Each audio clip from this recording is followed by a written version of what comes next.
நல்லா மாங்காய் போட்டு புளிப்பாக ஒரு மீன் குழம்பு வைக்கலாமா? இது என் அம்மா ஸ்டைல் மீன் குழம்பு. அதனால ட்ரெடிஷ்னலாக மண்சட்டியில் ஸ்டார்ட் பண்ணேன். ஒரு 10 போல் சின்ன வெங்காயம், பூண்டு இதெல்லாம் இடித்து பச்சை மிளகாவை கீறி எடுத்துட்டேன். அரிசி கழுவின தண்ணி வச்சு மீனையும் கழுவிட்டேன். ஃபஸ்ட்டு 5 ஸ்பூன் நல்லெண்ணெய், கொஞ்சமாக கடலெண்ணெய் ஊற்றி எண்ணெய் சூடாகிறதுக்குள்ளேயே இந்த வெந்தயம் கொஞ்சம் போட்டுக்கிட்டேன். ஏன்னா வெந்தயம் கரிஞ்சால் நல்லா இருக்காது. அதோட சேர்த்து இந்த இடித்து வச்ச சின்ன வெங்காயமும் பூண்டு கருவேப்பிலை எல்லாம் போட்டு அது நல்லா வணங்கினதுக்கப்புறம் தக்காளி, கீறி வச்ச பச்சை மிளகாய் எல்லாமே போட்டு அதுவும் வணங்கினதுக்கப்புறம் இந்த முருங்கைக்காவை ஆட் பண்ணிக்கிட்டேன்.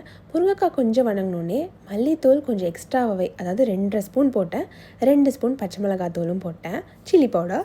அதோட இந்த புளிப்பான மாங்காவும் போட்டு எல்லாத்தையும் நல்லா மிக்ஸ் பண்ணதுக்கப்புறம் தேங்காய், கொஞ்சமாக புளி போட்டு அரைச்சி வச்ச இந்த பேஸ்ட்டையும் ஊற்றி நல்லா ஒதிக்க வச்சுட்டேன். கொஞ்சமாக உப்பையும் போட்டு தேவையான அளவுக்கு தண்ணி ஊற்றி நல்லா கொதிக்க வைங்க. நல்லா பச்சை வாசம்லாம் போனதுக்கப்புறம் இந்த மீனையும் போட்டு இன்னொரு 5 மினிட்ஸ் ஸ்லிம்மில் வைங்க. அவ்வளோதாங்க, மீன் குழம்பு ரெடி.